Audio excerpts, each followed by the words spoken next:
ठीक है, इसका ये मतलब हुआ कि अगर मैंने लिखा x is approaching to 2 minus, ठीक है, इसको हम क्या बोलेंगे, क्या इंप्लाई करेगा, y is approaching to 4। y किससे अप्रोच कर रहा है, 4 को लेफ्ट हैंड साइड से अप्रोच कर रहा है, राइट हैंड साइड से अप्रोच कर रहा है, ये हम नहीं लिखते हैं, ठीक है। बट यहाँ पे हमें दिख रहा है कि y जो है 4 के अप्रोच कर रहा है लेफ्ट हैंड साइड से, क्यों, बिकॉज y का वैल्यू इंक्रीज कर रहा है और 4 की ओर जा रहा है, तो 4 को किससे अप्रोच कर रहा है, लेफ्ट हैंड साइड से।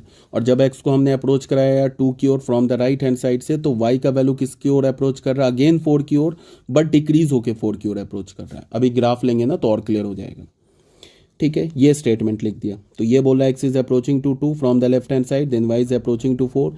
ये बात हो गया। इसको मैथमेटिकल टर्म में हम ऐसे लिखते हैं, ऐसे LIM x is approaching to 2 minus और FX फंक्शन क्या हमारा, ये फंक्शन है, ये ओरिजिनल फंक्शन है, क्या हमारा, ये FX किसकी ओर होगा, 4 की ओर। ये इसका मैथमेटिकल टर्म है, या फिर हम इसको ऐसे भी लिखते हैं और ऐसे भी लिखते हैं, L और T, LT for limit. LT का क्या मतलब हो गया, LT लिखा is for limit x is approaching to 2 minus, और यहाँ पे FX लिखा दिस इज इक्वल्स टू 4। चाहे तो तुम ऐसे लिख लो, चाहे तो तुम ऐसे लिख लो। यहाँ तक आ गई बात समझ में। अब मैंने बोला x is approaching to 2 plus, तो यहाँ से अगेन y किसे अप्रोच कर रहा है, 4 की ओर। इसको हम चाहे तो ऐसे लिखेंगे, limit x is approaching to 2 plus FX is equals to 4, और limit x is approaching to 2 plus, कैसे भी लिख लो।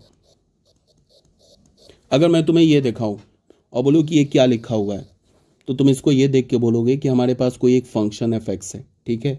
अगर उसका डोमेन 2 की ओर जा रहा है राइट हैंड साइड से, तो जो फंक्शन का वैल्यू है, जो y है, वो 4 की ओर जा रहा है, मतलब 4 के क्लोज जा रहा है, इसका ये मतलब हुआ, ठीक है। यहाँ तक तो मैंने अभी कोई ग्राफ नहीं लिया। ग्राफ पे ये जो चीज़ें हैं ना, मतलब लिमिट्स को समझना बहुत ही आसान हो जाती है।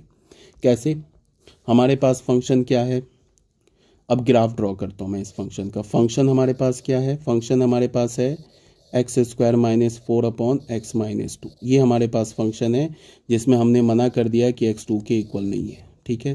फिर हमने फंक्शन FX को सिंप्लीफाई किया, तो सिंप्लीफाई किया तो हमें क्या मिला, x minus 2 x plus 2 upon x minus 2। ये कैंसिल होके यहाँ पे हमें क्या मिल गया, x प्लस 2। यहाँ भी तुम्हें x की वैल्यू 2 नहीं लेनी है, ठीक है ना। यहाँ तक आगे बात समझ में। अब FX किसके इक्वल होता है, y के इक्वल होता है, तो FX का वैल्यू y के इक्वल होता है। यहाँ पे हमने y लिख दिया। अब तुम इस y is equals to x plus 2 देखो, हमारे पास फंक्शन क्या आ गया, y is equals to x plus 2। ये क्या है, linear function in x and y। x and y में ये लीनियर फंक्शन है, ठीक है। अब ये हमें पता है, बचपन से क्या पता है कि कोई भी फंक्शन अगर x और y में लीनियर होता है तो उसका ग्राफ क्या होता है, एक स्ट्रेट लाइन होता है। और किसी भी स्ट्रेट लाइन का ग्राफ ड्रॉ करने के लिए हमें क्या चाहिए, 2 पॉइंट चाहिए। 2 पॉइंट कैसे निकालते, एक बार x को 0 किया, y2 मिल गया, एंड फिर y को 0 किया, y को यहाँ पे 0 किया, x का वैल्यू -2 मिल गया, तो -2, 0। इसका मतलब कि ये जो हमारा स्ट्रेट लाइन है इस 2 पॉइंट से पास करेगा, ये हमें पता चल गया। अब मैं इस फंक्शन का ग्राफ ड्रॉ करता हूँ, ठीक है। ठीक है बच्चों, अब इसका ग्राफ ड्रॉ कर लेते हैं। ग्राफ ड्रॉ करने के लिए क्या करेंगे, यहाँ पे सबसे पहले हमने बात को ना बिल्कुल ध्यान से सुनते चलना। यहाँ पे हमने क्या किया, एक y एक्सिस बना लिया, उसके बाद क्या किया, एक x एक्सिस बना लिया, ठीक है। और ये फंक्शन का ग्राफ हो गया।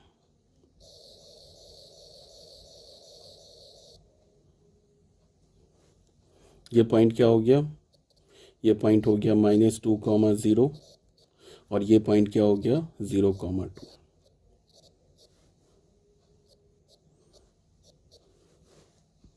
अभी मैं बच्चों से पूछूं, जैसा मैं अगर क्लास में पूछता हूँ कि ग्राफ मैंने सही बनाया, तो 99% बच्चे क्या बोलते हैं कि हाँ सर बिल्कुल सही बनाया, कोई दिक्कत नहीं है। बट ये ग्राफ गलत है, ठीक है। ये जो ग्राफ है ना, ये ग्राफ गलत है, ऐसा नहीं बनेगा ग्राफ, फिर बच्चे बोलेंगे कि क्यों नहीं बनेगा, स्ट्रेट लाइन है, इसी 2 पॉइंट से पास भी कर रहा है, तो बिल्कुल बनेगा। बट इस ग्राफ में एक ब्लंडर मिस्टेक क्या है वो बता रहा हूँ। अच्छा, ये ग्राफ को तुम देख के ये बता सकते हो, ग्राफ से तो तुम्हें पता ही होगा। मान लो कि मैंने अगर ऐसे फंक्शन बनाया, ऐसे ग्राफ बनाया, ये ऑलरेडी मैंने रिलेशन एंड फंक्शन में समझा रखा है, बट 1 मिनट का टाइम लेके दोबारा समझा देता हूँ। अगर मैंने ग्राफ ऐसे बना दिया किसी फंक्शन का, ये ग्राफ बना दिया, ठीक है, यहाँ पे मैंने ग्राफ बना दिया। अब इसको मैंने बोल दिया ऐसे करके, this is a point A, और यहाँ पे इस पॉइंट को मैंने बी बोल दिया। बी बोलने का मतलब ये 0 है, और ये क्या हमारा, इसको जैसे मैंने ए बोल दिया, इसको बी बोल दिया, ये ए हो गया। ए बोलने का मतलब 0, यहाँ पे बी बोलने का मतलब B0। अब इस ग्राफ को देख के तुम फंक्शन का डोमेन बता सकते हो। ये ओरिजिन है और ये एक्स एक्सिस है, और ये हमारा एक्स एक्सिस और ये हमारा वाई एक्सिस। वाई एक्सिस थोड़ा और बड़ा ऊपर कर लेते हैं, ये हमारा वाई एक्सिस हो गया। तो ग्राफ देख के तुम फंक्शन का डोमेन बता सकते हो। मैंने हमेशा बताया ना कि रिलेशन फंक्शन में कि जो डोमेन होता है फंक्शन का वो कहाँ देखते हैं, एक्स एक्सिस पर देखते हैं। रेंज कहाँ देखते हैं, वाई एक्सिस पर देखते हैं। अगर तुम इस ग्राफ के ऊपर ये जो ग्राफ एक्स एक्सिस, इस ग्राफ का प्रोजेक्शन ले लो एक्स एक्सिस पर, तो क्या होगा प्रोजेक्शन। प्रोजेक्शन बोलने का मतलब कि अगर तुम ग्राफ का मतलब ग्राफ को तुम ऐसे देखो, यहाँ पे अगर तुम ऊपर से कोई इस टाइप का शेडो लो इस ग्राफ का एक्स एक्सिस पर, तो शेडो कहाँ से कहाँ तक आएगा, यहाँ से यहाँ तक आएगा, ठीक है ना, एक्स एक्सिस पे। इससे ज़्यादा तो आएगा नहीं। इसका मतलब फंक्शन का डोमेन कहाँ से कहाँ तक हो गया, from b to a, closed. क्यों, बिकॉज बी पर भी फंक्शन का, ये ग्राफ पे आ रहा है ना ये पॉइंट, मतलब बी पर फंक्शन का वैल्यू है, फिर अगेन ए पर भी फंक्शन का वैल्यू है। तो इस फंक्शन का अगर मैं डोमेन की बात करूँ, मैं बोलूँ कि डोमेन क्या होगा फंक्शन का, तो डोमेन यहाँ पे लिखता हूँ। अगर मैं डोमेन की बात करूं फंक्शन का डोमेन क्या होगा, तो फंक्शन का डोमेन होगा क्लोज्ड बी टू ए। ये हो गया फंक्शन का डोमेन, ठीक है। और रेंज के लिए हम लोग क्या करते हैं, रेंज के लिए हम लोग वाई एक्सिस पर फंक्शन का प्रोजेक्शन देखते हैं।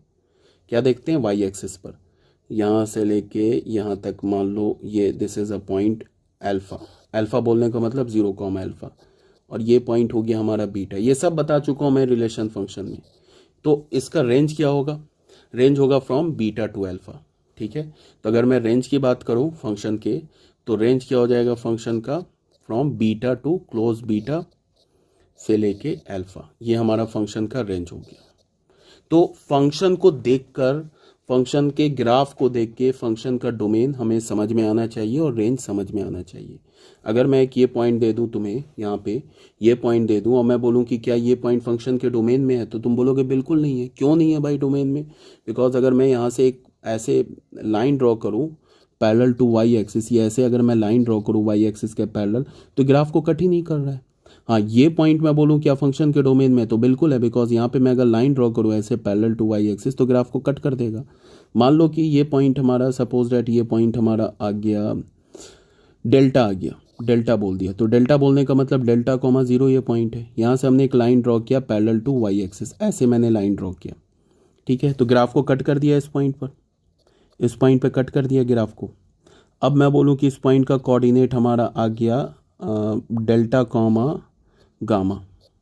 इसका क्या मतलब हुआ, इसका ये मतलब हुआ कि x is equals to delta पर y का वैल्यू या फंक्शन का वैल्यू गामा है, ये मतलब हुआ ना, ठीक है ना। ये बात आ रही है समझ में। ये क्या होता है हमारा x होता है, और ये क्या होता है fx होता है। fx का मतलब y होता है। मतलब ये कहने का है कि अगर मैं x का वैल्यू डेल्टा लूँ, देन हमारा जो fx मिलेगा, fx मतलब f ऑफ डेल्टा जो मिलेगा वो गामा मिलेगा, ठीक है। ग्राफ तो ऐसे ही बनता है ना, x के क्रॉसपॉन्डिंग y के वैल्यू हमने लिखा, फिर सबको ज्वाइन कर दिया तो ग्राफ बन जाएगा। अब ये मैं बता रहा था कि इस ग्राफ में कहाँ पे प्रॉब्लम है वो बता रहा हूँ।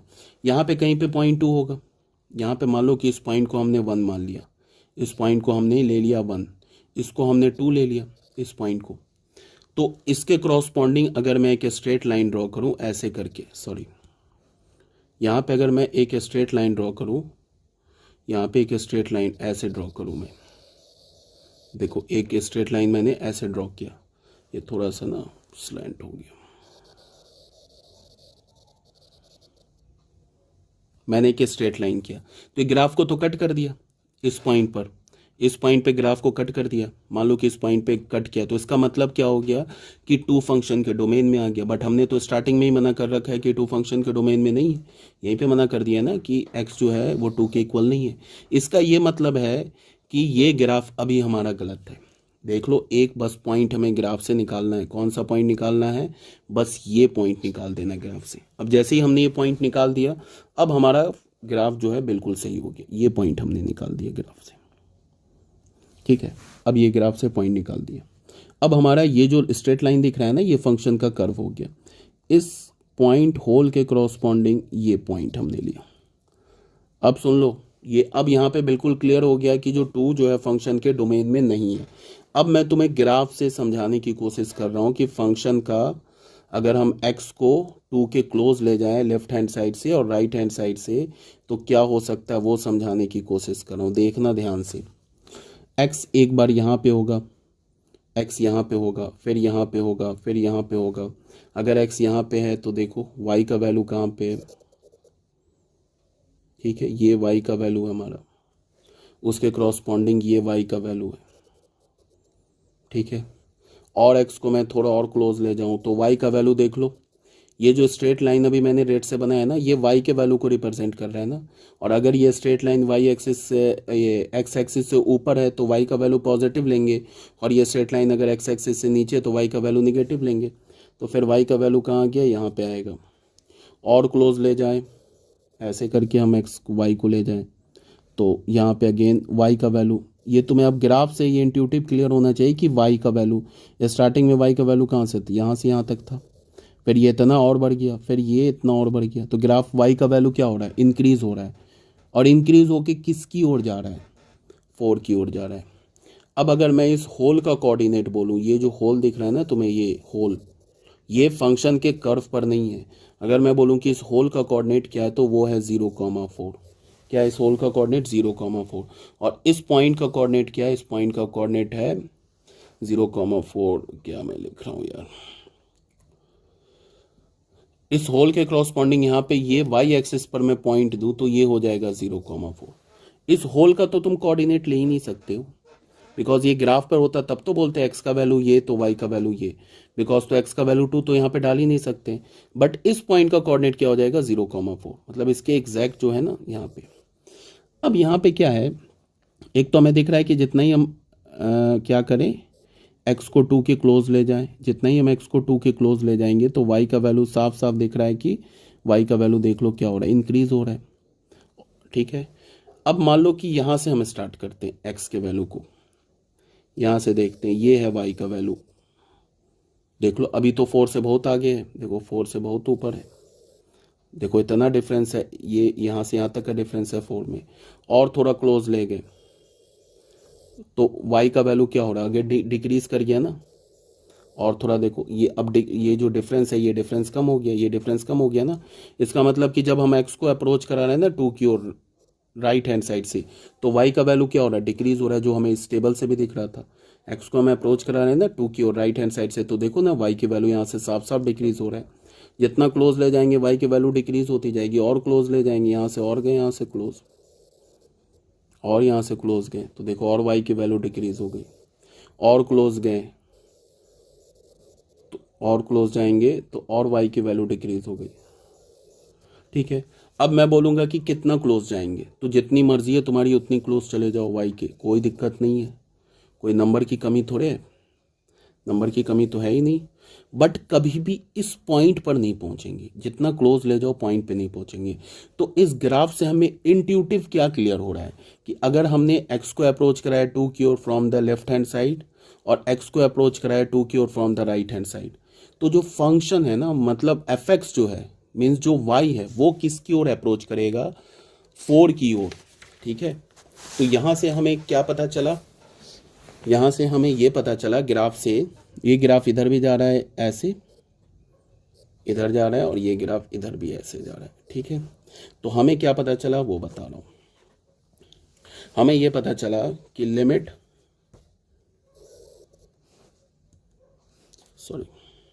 हमें ये पता चला कि limit x is approaching to 2 - fx is equals to 4। इसको हम क्या लिखते हैं, लेफ्ट हैंड लिमिट। क्या हम बोलते हैं इसको, left hand limit of f x at x is equals to 2 is 4। ये मतलब होता है, ठीक है। Left hand limit of f x at x is equals to 2, वो हमारा 4 है, ठीक है। अब यहाँ पे फिर क्या लिखेंगे, limit x is approaching to 2 plus f x, ये भी 4। और जैसा मैंने बोल दिया कि क्या मैंने बोला कि कभी भी y किस लेफ्ट से अप्रोच कर रहा है, राइट से अप्रोच कर रहा है, ये हम नहीं बताते। इसको हम क्या बोलते हैं, right hand limit. Right hand limit, left hand limit को शॉर्ट फॉर्म में LHL लिखते हैं और राइट हैंड लिमिट को शॉर्ट फॉर्म में RHL लिखते हैं, of f x at x is equals to 2 is 4, ठीक है। तो यहां से हमें क्या कंक्लूजन मिला, यहां से हमें ये कंक्लूजन मिला कि 2 पर, इस 2 पर, अब ये मत समझ लेना ये 2 माइनस नहीं लिखा हुआ है, 2 माइनस 2 नहीं लिखा हुआ है, यहाँ पे ये +2 नहीं लिखा हुआ है। ये माइनस ये बता रहा है कि x जो है 2 को अप्रोच कर रहा है लेफ्ट हैंड साइड से, ये प्लस ये बता रहा है कि x जो है 2 को अप्रोच कर रहा है राइट हैंड साइड से।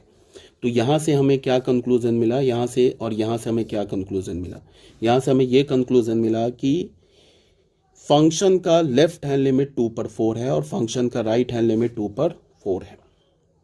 तो यहाँ से हम लिख सकते हैं ऐसे, LHL left hand limit at x is equals to 2 पर फंक्शन का of f x is equals to, यहाँ क्या लिख सकते हैं, right hand limit at x is equals to 2 of f x. Function का लेफ्ट हैंड लिमिट और right hand limit आपस में इक्वल है, तो इसका क्या मतलब हुआ, limit x is approaching to 2 minus f x is equals to limit x is approaching to 2 plus f x. और ये किसके इक्वल है, 4 के इक्वल है। तो अगर किसी भी पॉइंट पर फंक्शन का लेफ्ट हैंड लिमिट और फंक्शन का राइट हैंड लिमिट इक्वल आ जाए तो हम क्या बोलेंगे कि उस पॉइंट पर फंक्शन का लिमिटिंग वैल्यू एग्जिस्ट करता है। क्या बोला कि अगर किसी भी पॉइंट पर फंक्शन का लेफ्ट हैंड लिमिट और राइट हैंड लिमिट इक्वल आ जाए तो हम क्या बोलेंगे, फंक्शन का लिमिटिंग वैल्यू उस पॉइंट पर एग्जिस्ट करता है। This implies that limiting value of fx at x is equals to 2 exist and is equals to 2 and is equals to 4 के इक्वल है, 4 के इक्वल है। कब बोला, जब उस पॉइंट पर फंक्शन का लेफ्ट हैंड लिमिट और राइट हैंड लिमिट एग्जिस्ट किया। तो ये इतने बड़े स्टेटमेंट को मैथमेटिकल हम क्या लिखेंगे, ऐसे, limit x is tending to 2 f x is equals to 4। अब बात को सुनो ध्यान से, ऐसा लिखने पे हमें क्या पता चला, ऐसा जब हमने लिख दिया तो ये क्या बोल रहा है कि यहाँ पे कोई हमने प्लस माइनस नहीं लिखा है, यहाँ पे प्लस माइनस नहीं लिखा है, सिर्फ बोला कि x is tending to 2 of f x is equals to 4। तो ऐसे जब भी लिखा होगा इसका मतलब क्या होगा कि ये भी ट्रू होगा, x is tending to 2 minus f x, और यहां से हमें क्या मिलेगा, limit x is tending to 2 plus f x. मतलब ये इसको इंप्लाई करता है और ये इधर इंप्लाई करता है। ये तब होगा अगर मान लो कि लेफ्ट हैंड लिमिट 4 आ जाता, यहाँ पे लेफ्ट हैंड लिमिट 4 आ जाता और राइट हैंड लिमिट 5 आ जाता, तब हम क्या बोलते हैं कि limiting value of f x at x is equals to 2 does not exist. उस केस में लिमिटिंग वैल्यू क्या हो जाता, 2 पर एग्जिस्ट नहीं करता। तो यहां से हमें क्या क्या कंक्लूजन मिला, कंक्लूजन क्या मिला वो मैं बता रहा हूं। कंक्लूजन हमें क्या मिला,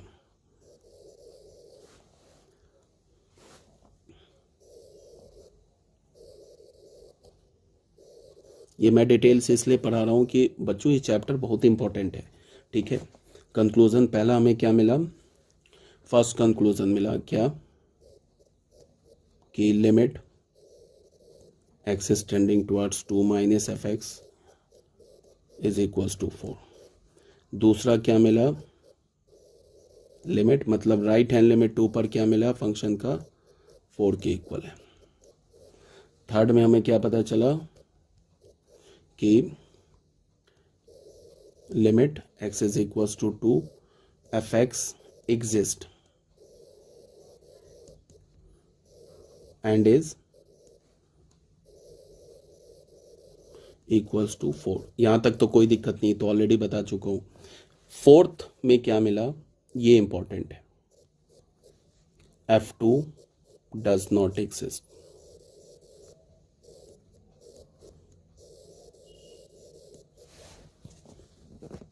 That is, fx is not defined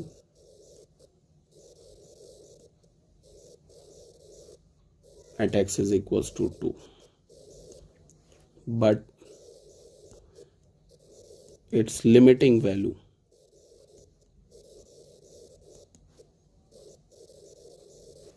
is defined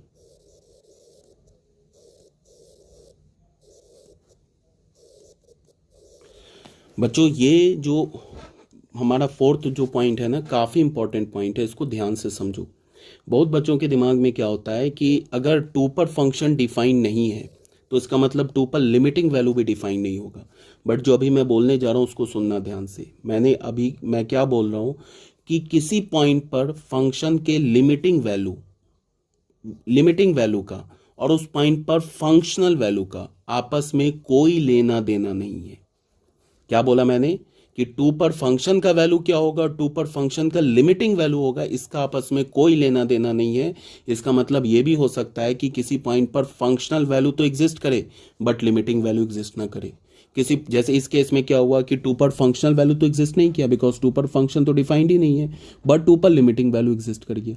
ये भी हो सकता है कि टू पर फंक्शनल वैल्यू एग्जिस्ट कर जाए बट लिमिटिंग वैल्यू एग्जिस्ट ना करे।